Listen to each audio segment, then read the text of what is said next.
কিন্তু আমাদের প্রশাসন শুনেনি, এজন্য আমরা রাজপথে বসে আছি। আমাদের একটা গেটের ব্যবস্থা করতে হবে, তাছাড়া আমাদের অডিটোরিয়ামের ব্যবস্থা করবে।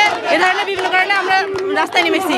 আমাদের কলেজের বিভিন্ন অনিয়ম এবং বিভিন্ন সমস্যা সমাধানের জন্য আমরা মূলত এই রাজপথ অবরোধ করেছি। আমাদের আলটিমেটাম হচ্ছে, যদি উপদেষ্টা মণ্ডলী জাতীয় বিশ্ববিদ্যালয় ভিসিতে না আসে, আমাদের এই ক্যাম্পাসের যে আন্দোলন সে শাটডাউন কর্মসূচি অনির্দিষ্টকালের জন্য থাকবে।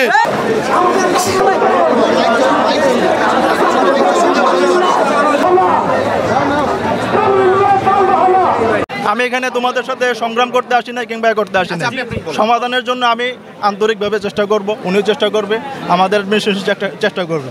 অফিসিয়াল ফরম্যাটে যিনি আছেন প্রিন্সিপাল, তার সাথে আমার কথা বলা প্রয়োজন আছে। এখন যদি মনে করো যে না, তার সাথে আমি কথা বলার সুযোগ দিবা না, তাইলে আমার পক্ষে এই জিনিসগুলো, কার প্রবলেম, সে আলাদা একটা অথরিটি, তার এখানে আমার এন্ট্রি দরকার আছে। বান্ডেল থাকলে প্রতি সেনমানিতে টাকা বাঁচবে। বিকাশ সেনমানি বান্ডেল কিনে জিতুন প্রতি লেনদেনে।